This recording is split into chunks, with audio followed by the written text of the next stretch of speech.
You are now watching Maine Wire TV with your host, Tom Shattuck, featuring Maine Wire Editor-in-Chief Steve Robinson and the indispensable John Featherston. All right, so let's get right to it. The news of the day. Go to themainewire.com and you will see an unbelievable story. It is not the splash, but it's a couple below the splash. You see this beautiful stream covered with litter. And the story is anonymous Northern Maine slob using Streamside Road as personal garbage pit. And there's all this litter. There's a bunch of pictures actually in there in the article. And this is just like disgusting. Or go to the Facebook page. You don't have to go there, Matt. But there's a link to the Facebook page. And at least this one guy appears to be just dropping stuff there in bulk because they clean it and then overnight the thing, whatever. So my feeling is this. When I was younger, it was much more common and acceptable to litter at some point, to some degree. And certainly I used to be a cigarette smoker, and you could flick your cigarette. I actually tried not to do that, but sometimes now I see people flicking a cigarette, and I'm like astounded. Like we've all decided that we don't litter anymore, right? And it's such a dirtbag thing to do. You don't have to be a climate alarmist to want to keep the freaking environment clean. And I hope they catch this person and just stick the screws to him. I despise this. Now, I'm going to admit something right up front here, just in case there's closed caption video. I have illegally dumpster dumped when I've had to get rid of a rug or possible pieces of furniture, put myself in the line there. And if I got busted, I would absolutely go to court and get arrested and probably get the pay fine. And I know that's bad, but I would never do this crap here in a stream, in a body of water. All that Maine has is its geography, is its natural beauty here. And I say, throw this guy in jail for a freaking year. I yield the floor to Mr. Featherston. Not much makes me more angry than watching people chuck their McDonald's bag out of a car and littering. And I agree with you 100%, Tom. This guy should do time because, if you're going to throw garbage into a stream, what else are you doing? It really calls into question your character when you do something like that. So, throw the book at this guy. Yeah. Yeah. If you ever take the Amtrak from Brunswick or Portland down to Boston, it's like unbelievable the amount of trash you see on the side of the tracks.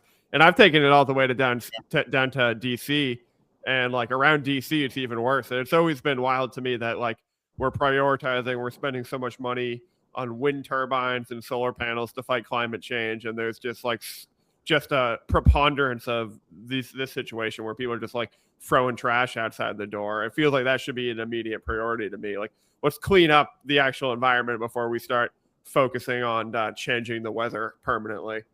Oh, guys, I'm driving through Portland, and there's about 30 people standing on the Congress Street Bridge with big signs saying, "Stop the war, stop the war." Oh, for God's sake. God, classic. I'm sure Trump will see that and get Hegseth on the phone, and I'm sure it'll be over real quickly. Well, actually, that brings us. We'll get back to the pollution, but that brings us to your sign, Graham. The image that you wanted to talk about, and this is an image. It's of. Do you describe the image? Well, there's nothing like insanely newsworthy here. I just think this kind of perfectly encapsulates what it's like to be a Democrat politician, because it's just got to be so exhausting to have to pretend about like this smorgasbord of issues that people are protesting about. It's like, this is Hannah Pingree. She's running for governor. You've got the No Kings. We the people will prevail. Well, of course, No Kings is funded by a foreign billionaire. So they're going to rail against billionaires while that organization is funded by billionaires. Then they got hands off Venezuela, Greenland, Colombia, of all places. Maybe I'm missing something. I don't even know why Colombia is thrown in there. Could be the university, but could be the country. Yeah. Who even knows? And then you got the Governor Mills like I Heart Canada sign, which is just like the most pandering, like ridiculous nonsense of all time. And then you got Ices for Gin and Tonic right below there, and then another No Kings. It's just like, this is what you got to deal with, and this is 1/100th of the issues people are protesting. there's no rest for the wicked if you're a Democrat trying to keep up, or if you're in the media trying to keep up with what all these people are mad at the next day. And the only thing that ties this together is just it's a cult where you have to be anti-Trump no matter what it is. And it's I think very revealing to the leftist like see a photo like this posted. But Graham, a guy came up to me this morning at Cumberland Farms and said, "Hey, are you the Maine Wire guy?" And I'm like, "Oh, hi, good morning." And he goes, "Did you see that Pingree is promoting this No Kings rally pretty hard, and she just got endorsed by Stephen King this week?" And I'm like, I did not see that, but I did see the endorsement by Stephen King, which is calls into question his logic there. But yeah, I don't think that there's no way Stephen King actually wrote that email. That seemed like the most AI written or consultant written email of all time. And it's like, oh, I write horror movies, so I know a horror story when we see one, and that's what's happening in the Trump White House. But yeah, not very enthusiastic, Stephen King, on that one. No. So do you think that these people have a strong feeling on the action in Iran? No. Or is They don't even know what's going on. They don't even know what's going on. Have they read a history book? If Biden was in office, they'd be out there protesting for Iran. But it's just a Trump-Biden thing. Like the difference in the news coverage between on CNN and all these other outlets between the start of the Russian war and the start of this war is just truly astounding to behold. It's like, go back and watch any CNN segment from 2022 and then fast forward to today and see like how that's aged. And don't get me wrong, I'm no fan of Russia as I'm no fan of Iran. I'm the same, but like the difference in media coverage is just preposterous. CNN ran like 5 minutes uninterrupted of Iranian state TV. Can you imagine them ever running Putin unchecked for 5 minutes? Like, it would never happen. Well, no, that's when CNN wasn't talking about Pete Hegseth eating $18 billion worth of lobster. That was my favorite story. I have paid attention to almost no news whatsoever about the Iran campaign, but was able to catch a little bit of Howie Carr talking about the lobster consumption. And even I was like, oh yeah, that's because usually when there's some big ramp up to a conflict, the troops get spoiled with steak and lobster and great food. But to hear that guy on CNN think that that was Hegseth's like personal lobster budget was remarkable. I guarantee you there'll be people at the No Kings protest with signs about that are actually buying into that 100%. Narrative. 100%. Although they might make an exception though if it was Maine lobster. Maybe it would be good for the economy. Yeah. Well, it wasn't some of it with Maine lobster. I thought I saw a news article somewhere that says this does impact Maine in a positive way. Anyway, the thing is absolute, just tripe. And on CNN last night, Abby Phillip, who I assume is just there to set up something so Scott, what's his name? Jennings. Scott Jennings, yeah. Can knock it down. And she was saying that the Iranian defense had not been diminished from the onslaught. And what the frig? I mean, at this point, we're this close to just go ahead and fabricate it. You're this close. Why not? And I think I'm serious, guys. As the Portland Press Herald gets more desperate, as they lose readership, I think that they're just eventually going to do that. They're just going to say, okay, we're this close to the story. Let's just go with this being the story. And why not? They already did it during Trump. The find people on both sides thing was never true. He never bragged about, assaulting women. This is all these. But now I think that they literally in the copy, the editor, or the AI editor is going to just manipulate the stories to be complete falsehoods. And why not? It's not like it's a matter of conscience, Steve. I think Graham has it. It's all just driven by Trump. Trump derangement syndrome, I think at this point needs to be added to that big manual that the psychologists have. It's the biggest category of mental illness by far in the country. And it's overriding your decisions about schools. I mean, I think people are still wearing masks out in part because of Trump derangement syndrome. People are designing their weekends around Trump derangement syndrome. People are filtering every single belief about the world, all of the information they consume through Trump derangement syndrome. I mean, really, I don't even know how you approach that from a political perspective if you're a candidate running for office, because these people are crazy.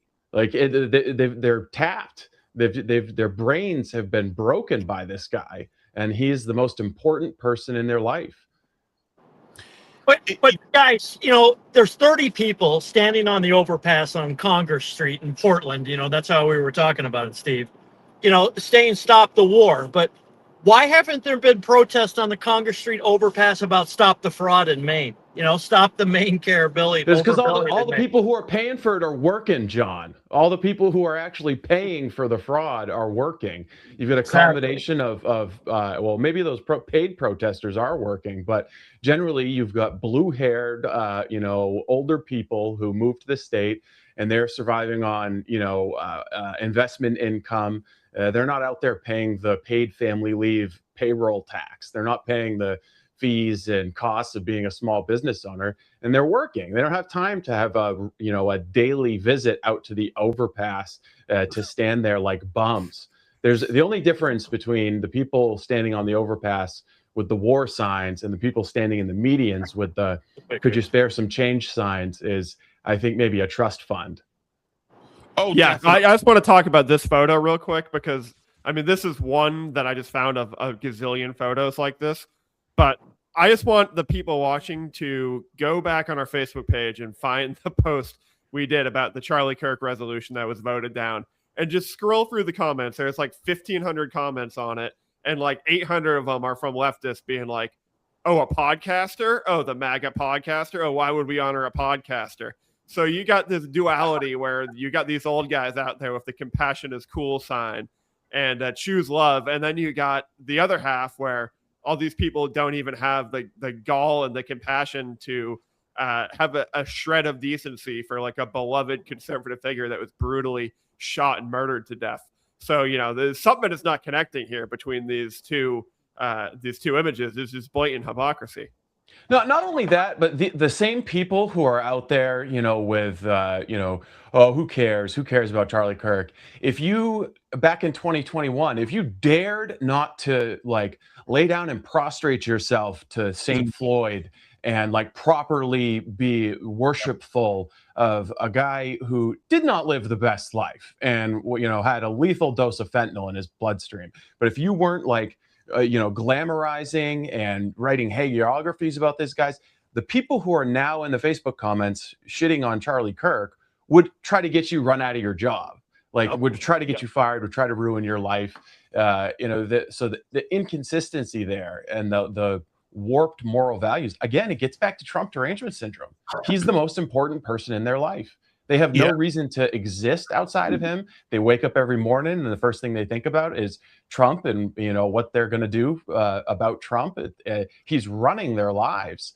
I've lived a lot of my life under presidents that I didn't like. I didn't like their policies, but I'm sure as hell I'm not going to ruin all my days standing out on a median thinking that, that behavior is in some way going to affect political outcomes or, it's so strange. Again, needs to be added. What is it? The DCRM? Is that the big manual of the big collection of mental illnesses that psychologists use? They need to put in there Trump derangement syndrome.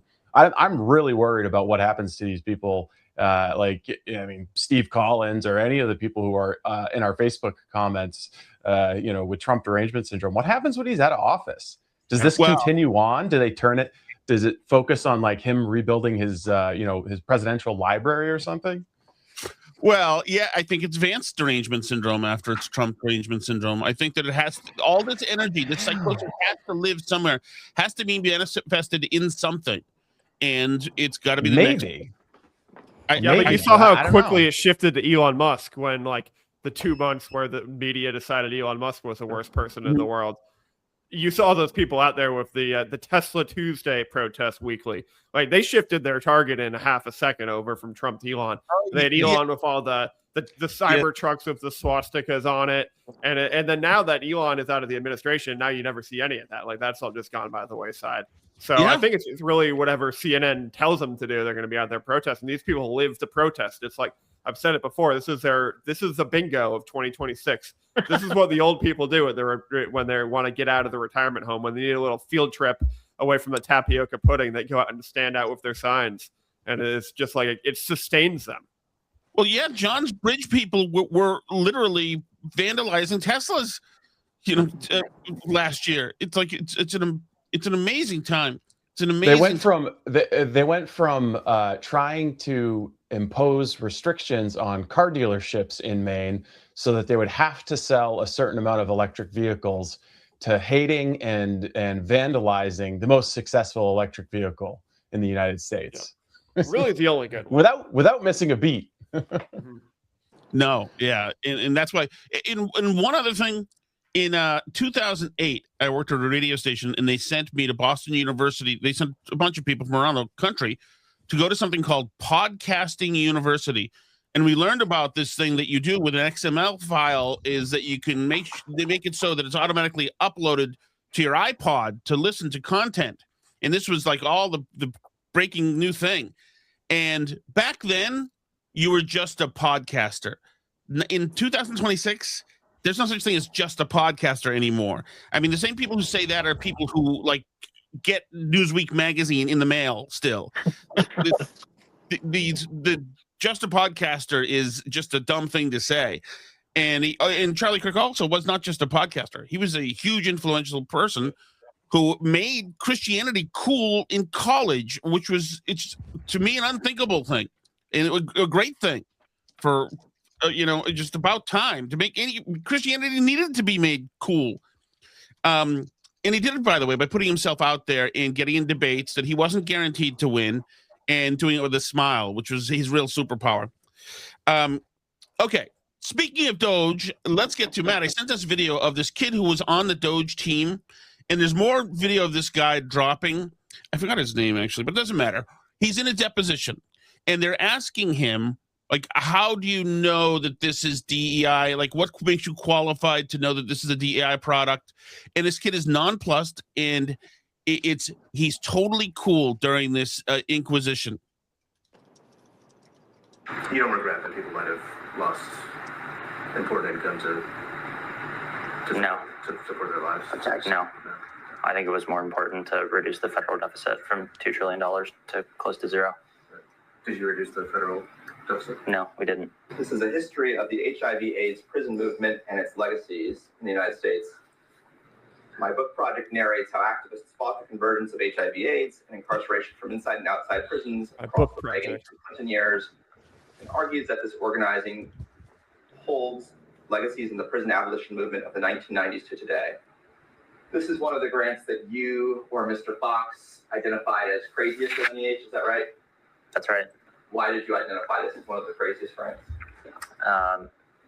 Because it references feminist and queer insights into prison abolition and LGBTQ studies. Any other reasons? No. Examining military service from the margins, the complicated service discussion series will bring together veterans and community members to examine the experiences of service members who identify themselves as female, Black, Native American, LGBTQ, or an immigrant, the dynamics, reasoning, and strength behind serving a country that does not always serve you in return. Did I read that correctly? Yes. You and Mr. Fox identified this as one of the craziest grants at NEH? Yes, it appears so. Why did you do that? Because it explicitly says LGBTQ. Do you have any history in, like, let's say, scholarly peer review? No. Okay. So, but this judgment call was made by you and your personal judgment combined with Justin's personal judgment to cancel grants based on DEI. Yes. Okay. Do you think it's inappropriate in any way that someone in their 20s with no experience with grants for federal government was making personal judgment calls about what grants to cancel? No, I don't think it's inappropriate. Okay. Why not? Jackson.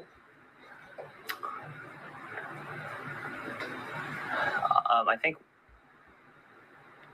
a person can have enough judgment from reading books and being well informed outside of traditional experience to make judgment calls about obvious things like a grant that literally lists DEI in its description to know whether it violates the executive order. So that's fine, Matt. You get it there. So, in other words, this kid who's got probably about 180 IQ, he knows that books about men who think they're women then manifesting themselves as actual women, he knows it's nonsense because he's not effing crazy. That's all it is. That's the only the qualification you need to be in the DOGE thing is to not be swept away with craziness. And it's so interesting, these pointy-headed, over-credentialed, wokest people talking about queer climate theory, looking down their noses at somebody who's not been swept up with a mind virus. It's like, it's a thing of beauty to watch, Graham, but it shouldn't be. It should just be common sense. Well, this makes me support DOGE even more. I mean, that's what I'm thinking. I want that guy to be a Maine Wire staffer. It sounds like he has all the credentials needed to find government fraud. Well, I was going to say, Steve, you didn't tell us your brother worked for DOGE. I mean, tell me that kid isn't Steve Robinson. I mean, come on. Like, what's going on here? In one of the main tells, the giveaway that the kid is not swept up in hysteria, he hasn't caught the fever, is that he's not emotional about this stuff. He and his team are high IQ geeks who just went through, and they come from the world of programming and, you know, engineer thinking, where you need to actually establish truth in things because, you know, when you're dealing with elements in engineering, it won't play make-believe with you. Like, you really, there needs to be a C level at some point. So, like, I think this guy, by the way, Steve, you talking about hiring him? He's only got 1,000 followers on Twitter, so people don't know who he is yet. So maybe this is our seriously. Yeah, should actually try and grab him. Yeah. I actually thought about trying to pitch him for the show today. I don't know. Anyway, but like, where are these people? Is this? Graham, you're closer to the guy's age. Is there a generation of kids who aren't hysterical, who aren't swept up in the craziness? I don't know how Elon finds these guys. I think they're all probably working at SpaceX and Tesla, unfortunately, and not working at DC, lobbying groups like most of the people in government are. Yeah, I mean, it's great to see. It's that clip inspires more hope in the future generations than pretty much anything else I've seen over the last year. So, yeah, I mean, it is a real shame that DOGE kind of got the kibosh put on it, because the kid's right. Saving $2 trillion in the deficit is much more important than some guy working 15 hours a week and billing for 80 hours a week at some like bogus USAID, doing God knows what, and then like just watching Netflix on their couch the entire time, which is what all those employees were doing. Oh yeah. And as a matter of fact, I don't know if you guys, it's so interesting the way DOGE was run, the way Elon Musk runs. I only know this because my wife works for a big company that was founded, got all their seed money by like Musk adjacent people, like literally know him, that kind of thing. Yeah. So like the way he does things with his companies is he cuts to the breaking point. That's what they do. Like his theory is that when it comes to rocket launches, if it's not manned by a human, then you launch it until it blows up, and then you dial it back. Essentially, I'm doing a terrible job of summarizing this, but in other words, like the DOGE thing, when he was cutting too much, that's how Musk works. You cut, you find out where the level is that's too much, and then you bring those people back. Yep. But of course, that doesn't work for the pundit and DC crowd, Steve, that feels they're all entitled to jobs. And, no, the status quo must remain the status quo. I don't even know if it's a DC thing versus, I guess the rest of America thing, as much as it's hard sciences and people who work in the trades versus people who are in the humanities, like people with English degrees and gender and women's studies degrees and environmental studies degrees. They're the ones who think that it's a critical function of the government to come in and fund studies on the intersectionality of queer and feminist theory and the abolitionist movement. Like, they believe that the government exists to do that we should be taking money from working people in order to fund academics to do stuff like that. That seems to be the more clear dividing line to me, is that the whole federal government is just staffed up with these people who went and got totally useless degrees. And the only place they can get a job is either giving the grants, writing those studies, or writing those studies at the universities. And the tone that the people have when they're doing that interrogation of the kid, it kind of reminds me, of course, I wasn't there, but it reminds me of what I talked about with Travis Carey, the pastor at Calvary Chapel. Shameless plug for the podcast I did on the pastor's office, which you can find on my Substack. But there's a case that we talked about with someone who's going to his church where a husband was so threatened by the fact, or sorry, I shouldn't say husband. There was a child, mom, dad, not married. The father of the child was so threatened by the mother taking the child to Calvary Chapel, Greater Portland, that he sought an order from a judge preventing her from taking the poor child to church. And they ended up having to put the pastor was on the stand being interrogated by the judge, like, and so, you really believe that these things in the Bible, you believe this book? Yeah. You believe in the sky granddaddy? That's the same kind of tone. And remarkably, they ended up succeeding in getting that order. That woman has been banned by a judge who I think happens to be a lesbian. I don't know if that's a coincidence or not. Banned by a judge from taking her daughter to church. Amazing. Shocking. Amazing. It's not shocking, actually. It's not shocking. But yeah, no, I've known a lot of people in really blue cities, like Cambridge, Massachusetts. And I remember one of the people talking about the churches. This is a big rainbow church, as most of the Protestant churches now are. And them saying it's great because it's not too Jesus-y. So you get, of course, more of the Pride Progress flag, more St. Floyd. We want to have our pre-existing worldview reinforced. We don't ever want to hear anything in church that makes us feel uncomfortable. Right, exactly. Yeah, you don't want anything aspirational. You're good just the way you are. It's that version of Jesus. You don't need to improve at all. There's no Sermon on the Mount in this one. You're just fine. No judgment. Be inclusive, and Trump's a Nazi.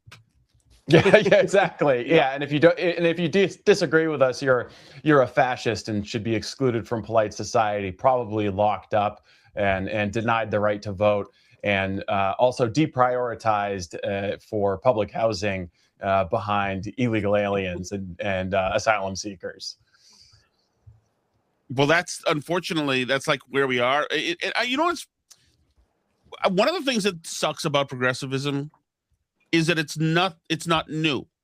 It's the same old post-Marxist, destroy everything, you crush everything down to a mediocre, awful level. It's crush everything down to like the homeless encampment in Portland or in Mass and Cass in Boston, and that's fine because we need to have. There's a lot of equity happening there. We're showing tolerance. We're centering those people by giving them needles. And then the other thing about progressivism that is so disappointing that people buy into is the wealth envy thing. And that's it. Like, we've got video here, Matt, of Graham Plattner. And that's what this entire speech is. This entire speech is income inequality. It's people are hoarding the money, he says. Literally, they're hoarding the money. You would have it. But they have it and they're not giving it back to you. And this is how this guy is like on fire in this race. Go ahead. I just have no patience for getting dragged in to, frankly, culture war issues that are being invented by the people that don't want us talking about raising their taxes. That's why it exists. Well, Janet Mills raised taxes.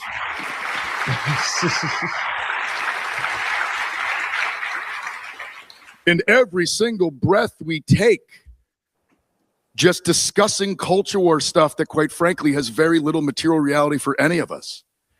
Every breath we take on that is a breath that we are not talking about universal health care. It is a breath we are not talking about going after wealth where it's been hoarded, not talking about breaking up corporate monopoly power in this country. That's what we need to be focusing on. But we do not sell people out. I refuse to accept that that is necessary in politics. A politics that is willing to sell anyone out will eventually sell everyone out. To say that the game is rigged, and I understand that the barrier to entry, in a lot of the IT space or the search engines, but it's hard to be Acme search engine, even though the search engine world has kind of been morphed. And it's tough out there. But to tell Americans that the game is rigged, though you don't have the money, you can't get the money because the hoarders have hoarded it. That is so un-American. To tell people in this country, you can't make it in this country.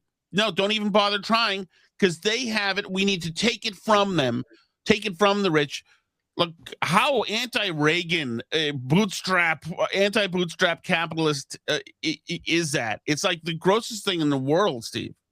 It's just regular old socialism. It's fixed pie thinking. They really believe that the only way someone can get wealthy is by making someone else poor.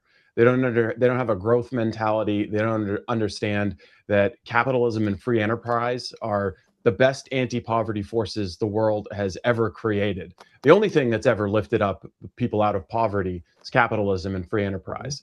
Government programs like the ones Graham Plattner is advocating for have, in fact, been responsible for poverty, bloodshed, suffering, and death. Yeah. To me, that clip says Graham Plattner has been handed some focus group research or some polling that shows that he's suffering when it comes to culture war issues.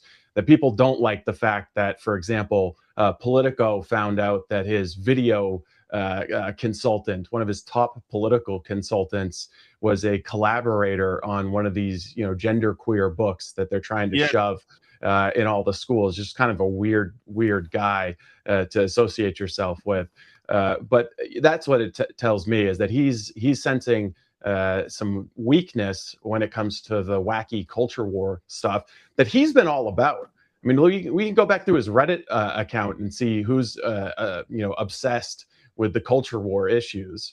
I mean, this is a guy who's so obsessed with culture war issues that he made it a priority to teach the LGBTQ rifle club how to shoot. It's like this guy literally wants culture wars. He wants hot culture wars, not cold culture wars, not political discussions. But, Steve, I had to reach out to Plattner and have him do an edition of Maine Wire TV with me on the corner of Preble Street and Forest Ave in Portland and go, whose party sold all these people out? I mean, just watch Maine Wire TV yesterday and tell me that, and those are all the woke agenda policies that have caused those problems that we all saw live on Maine Wire TV yesterday. You've got free needle programs, you've got active, drug dealing right in public, you've got defecation right in public, you've got, police responding to a convenience store because there's a robbery going on. I mean, whose party did that? It wasn't the Republican Party who, did this and put these treatment programs that aren't helping for people. So we don't leave people behind. Well, what did we see yesterday? I saw hundreds of people left behind by woke policies that don't work. So, take a look in the mirror, Plattner, before, you criticize capitalism, because capitalism does take people out of poverty, and your woke programs have put people in despair. Yeah. So I take exception to that, point. Yeah, I'm sure Plattner's headed there. Plattner's headed right down there to volunteer. He's going to do some volunteer social working. Why don't we get him a sponge and some soap, and he can go down there and help clean up the human feces out of the bus stops. Show us how it's done, Graham. Well, our Graham, this is the template that the left uses. I said I was disappointed that using wealth envy and anti-capitalist stuff was working again. but that's what he's going with. They use it. They have one play. But him to say, you can't make it because all the wealth is hoarded somewhere is what they've been doing to the black community forever, saying you can't make it because there's systemic racism out there. Don't even bother trying. It's freaking poison is what it is. Yeah, this isn't even really Plattner. This is just everyone in this like new Bernie Sanders woke far left movement. They're all just using this oppressive force of the billionaires to really say like, oh, if you're not happy with your life, you don't like how your life is going, it's not your fault. It's the billionaires' fault. It's racism's fault, or it's sexism's fault. It's like creating this hopeless smog of despair over like your life, where you feel like you need to spend your time going out in solidarity and protesting instead of, working and trying to improve and looking yourself in the mirror and trying to improve your life. Like, how much better would your life be to these like green-haired, hairy armpit socialists if instead of going to your DSA cardboard club and making signs and standing on the overpass for 15 hours a week, you picked up a part-time job and you were working for 15 hours a week? I mean, that's several $100s more of money that you can save and you can use to improve your life. And like the socialism is not a novel concept in Portland. Portland is a socialist city. You've active socialists on the city council. It's about as left-wing in government as you can possibly be, any city in America. And then you look at the same with Portland, Oregon, and Seattle and other cities. Like, these are the cities where the quality of life has gotten worse. So you can look at places like Mississippi where the quality of life have improved, and you can do a direct compare and contrast. And it's like should be clear to everybody that these policies aren't working. Yeah. But they're able to use these narratives and these, it's the right-wing billionaires' fault. And it's effective because it's just like providing confirmation bias to like tell these people what they want to hear. So it's going to be difficult to like shake that narrative away from people that are so bought into it. But I think like you just have to figure out a way to do that if you want to like actually make change and make people understand that like, yeah, exactly what Steve was saying, like capitalism and free markets is like by far the historical best way to improve your life and to make your way out of poverty. Two quick follow-ups on what Graham said. Plattner grew up a rich kid, probably richer than any of the four of us. I mean, just a total trust funder. Remains a rich kid in many ways, right? Yeah. And the second thing is Democratic Socialist Kate Sykes is not rerunning for city council in Portland. So that's going to open up a seat. She's stepping aside to spend more time with me and on the Social Justice Housing Task Force. So it's going to be interesting to see, because you're going to have two open seats in the city council in Portland. It's going to be an interesting, fascinating race to see how they can outwoke each other for that race as well, too. So. Yes, at some point we're going to have to start keeping a running list of all of the positions that John has held over the years. I feel like every episode he was like, actually, I was the health inspector in Dubuque, Iowa for 6 months. I swear you've had like 50 different jobs or elected positions over the years. All politics is local, Steve. All politics is local. Well, we talk about the like wokeism in Plattner using these canards about billionaires. By the way, Tom Steyer and Soros and a whole bunch of these people, these are billionaires, but I guess he doesn't mean those billionaires. Those are the good ones, I guess. That's what he's Steyer even made all his money on coal too. I remember when he was briefly considered as a Democratic presidential candidate, someone did an analysis of his hedge fund, and he was like the least ESG hedge fund possible, like investing in Southeast Asian coal mines where there's 8-year-old kids getting the black lung. So that brings me to another canard. Now the left is, for the last really 12 months now, they have been trying to convince us and rebrand ICE as Nazis. And now, following Maine's lead, as happens in so many blue states so many times, Mass Governor Maura Healey, we've got this. This is, I think it's going up soon if it's not already up. Mass Governor Maura Healey, this is in the Maine Wire, will be in the Maine Wire, is now making her own ICE hotline. So if you see ICE misconduct, you call the ICE hotline. Now, to Healey's defense for saying that she stole it from Shanabella's, she did have the first anti-MAGA hotline in 2016 when Trump was elected, because we knew Trump was going to rip all the hijabs off of all the heads of all the people in Massachusetts. So they created one of those. There was never any reporting of any such incidents that weren't debunked as just fraudulent. But this is what we're doing now. It's the era of the hotline is back here, and so this is what they do. They create these fake narratives and then act as if they're real and say, "Hey, ICE must be Nazis. If they weren't, there wouldn't be a hotline." That's the Maura Healey is the worst person in the world.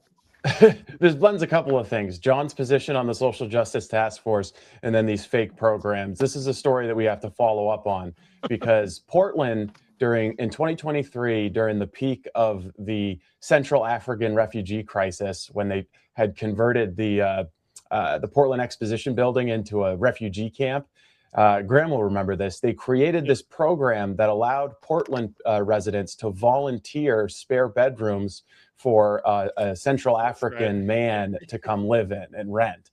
And they created this big program, and the Press Herald covered it. And we tried, former Maine Wire reporter Edward Tomich tried multiple times to get from the city stats or lists of how many people in the city had volunteered their spare bedroom or their spare apartment to this program. And they always stonewalled us. They always said it was too soon. We can't get you numbers. It's too soon. And I think they might have successfully exhausted us. And we ended up not actually following up on it. But now it's clear nobody volunteered for that. But it created this narrative that like the people of Portland are so inviting and so wonderful and so benevolent that they're opening their homes to these, suffering African asylum seekers. And then no one ever pays attention. Everybody just moves on, content that they're happy and their city's great. But that's not at all what happened. We might have to follow up on that. You might have to bring a motion forward during the Social Justice Task Force to get an update on the cohabitation program that they started in 2023. But let me put this Maura Healey thing in perspective, because it's all true and it's all been written by the Maine Wire. I literally grabbed Governor Maura Healey by the arm in the end zone at the Army-Navy game at Gillette Stadium and said, "You've got a serial rapist living in the shelter in Marlborough, Massachusetts.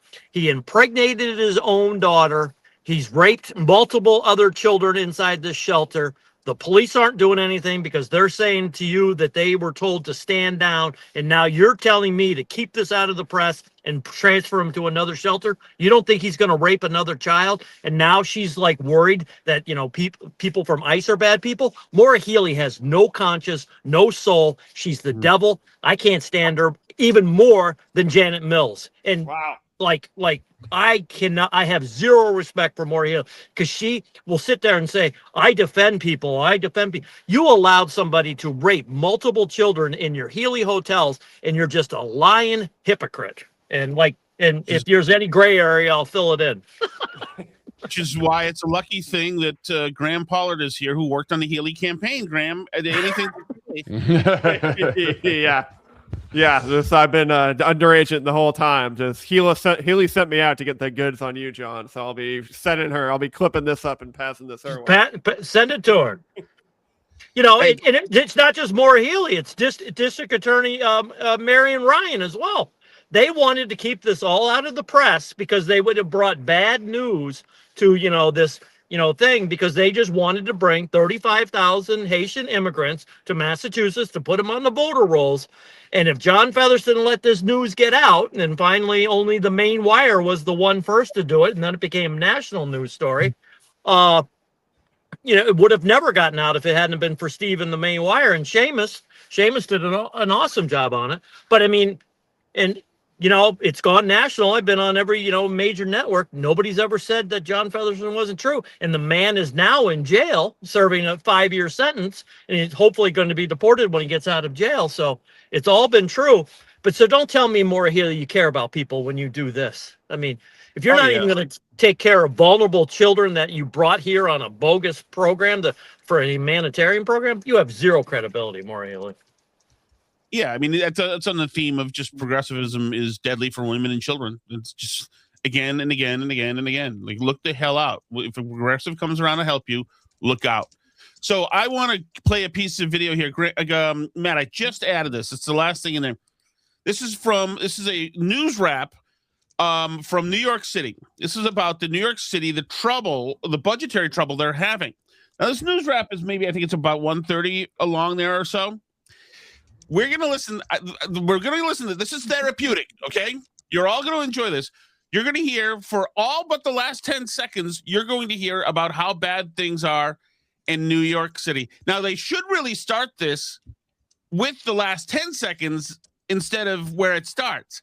But the last 10 seconds I find to be the most wonderful, gorgeous piece of video that I have ever heard. But we're going to start from the beginning, absorb the first minute and 20 seconds of everything, and then get ready for it. So I was Morgan Mackay here now with what we learned today. Morgan.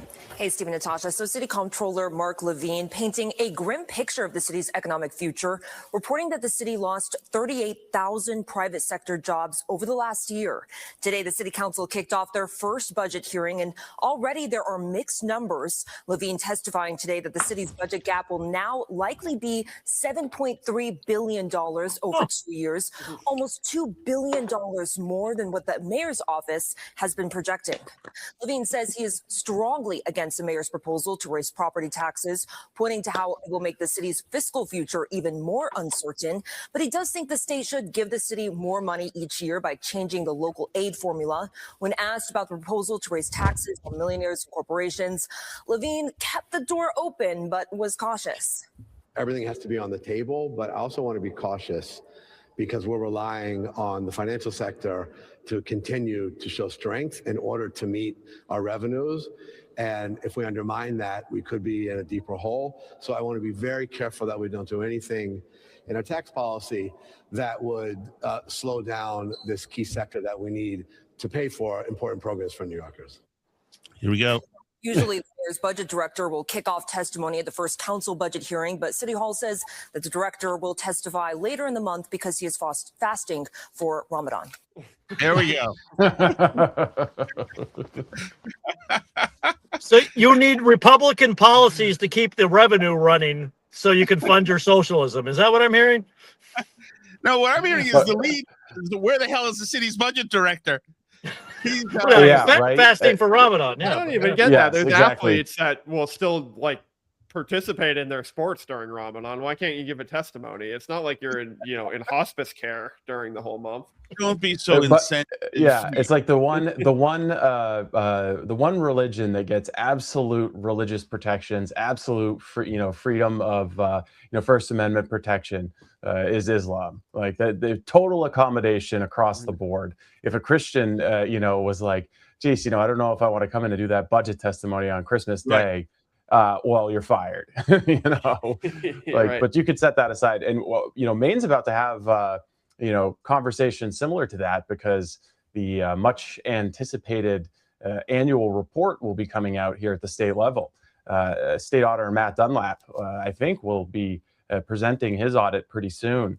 And last year it caused some controversy because he identified, spending worth totaling $2.1 billion that went out through payment protocols that had material weaknesses and significant deficiencies.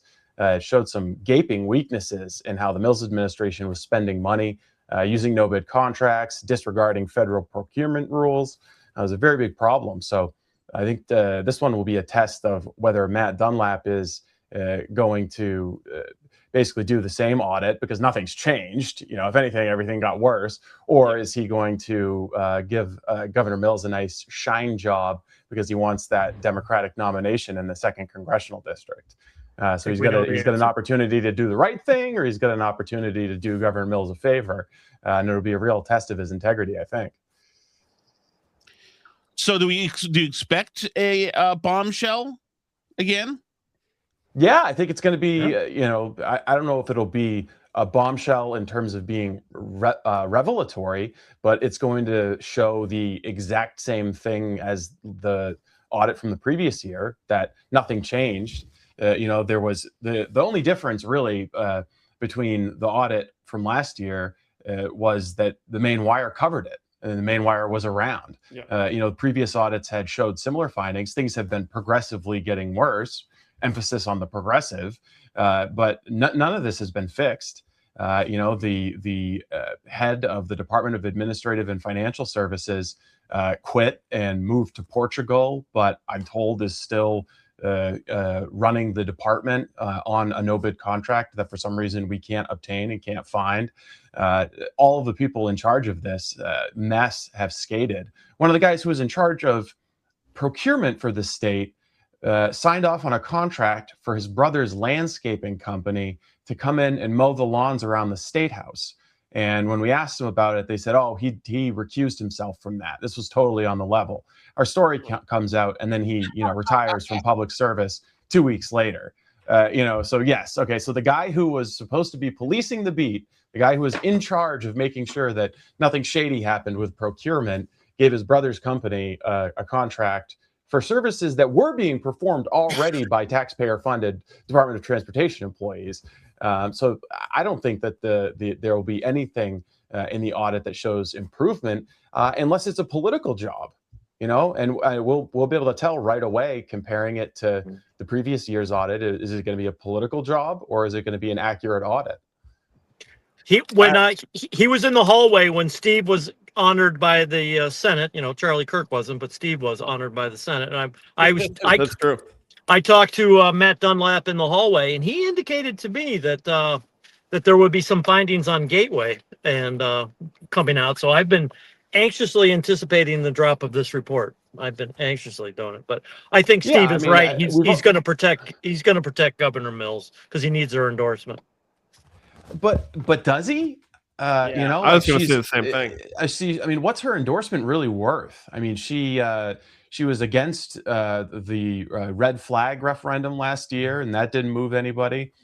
She's now, losing to Graham Plattner, who just appeared like a cup of coffee ago. I don't know that anybody's waiting around for Janet Mills' endorsement in the 2nd Congressional District. But it also protects him, though, Steve. Involved. It also protects him, Steve, though, too.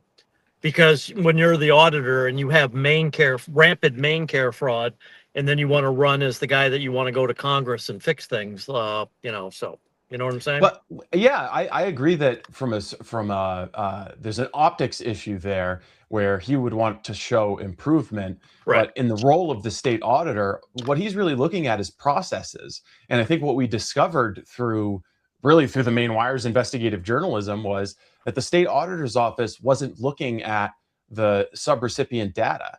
That they weren't looking at what happens once the Medicaid money is paid out to entities like Gateway, and they don't really audit Gateway. That's program integrity at the Department of Health and Human Services. So you would think the state auditor would be interested in all kinds of spending that's happening, but they really just do the one annual report, and it's all about processes. And they're more interested in making sure that the accounting is right on DHHS's side and that the bills that are submitted to the federal government are right.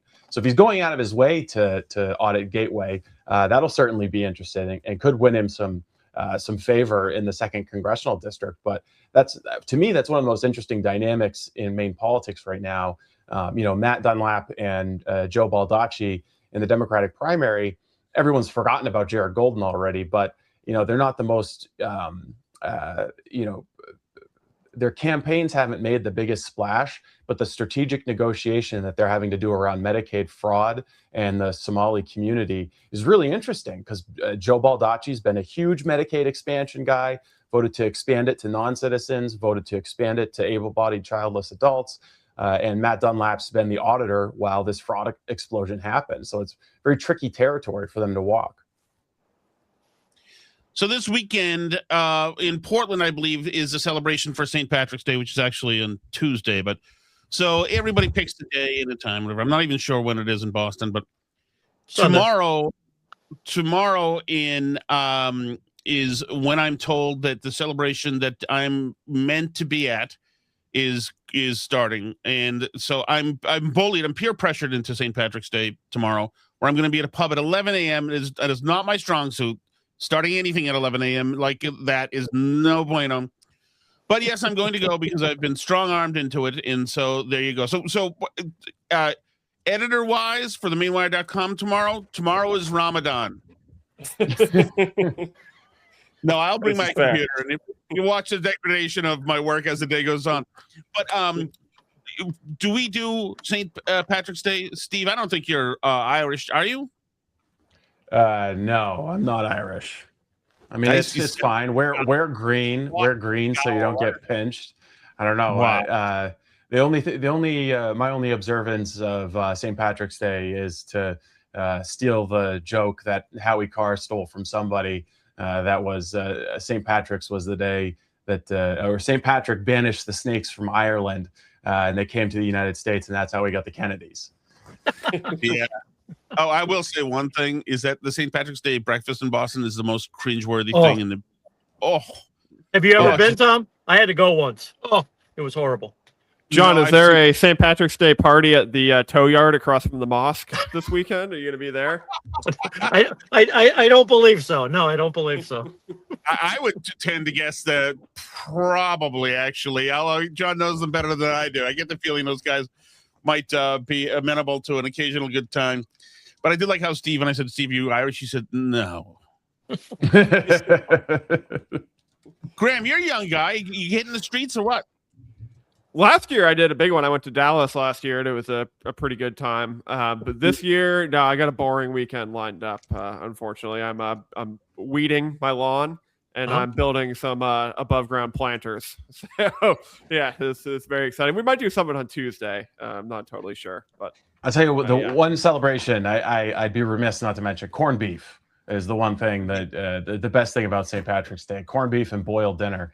And when I was living in Massachusetts, I was horrified to learn that corned beef is really only sold around St. Patrick's Day. In Maine, you can get corned beef every month. It's always available. And St. Patrick's Day, it's just like a holiday thing. There's no corned beef to be found in Massachusetts in November.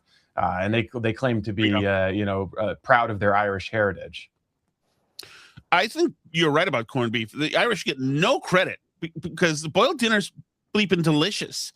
And I'm going to give a nod to the boiled cabbage too. Also delicious. Yes. Very good. Yep. The whole thing. The whole thing. Red flannel hash. You do a boiled dinner, and then afterwards you take everything and just chop it with a can, like my grandfather used to, while you're cooking it in the pan, and eat that for 16 more days. Straight.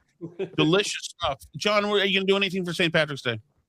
I am Irish, and no, I'm not a big St. Patrick's Day. I've been to, like I said, I've been to the political breakfast in Boston. I've been to the parade in Boston and watched it. I will probably go snap a picture or two for the Maine Wire in Portland this weekend, but no.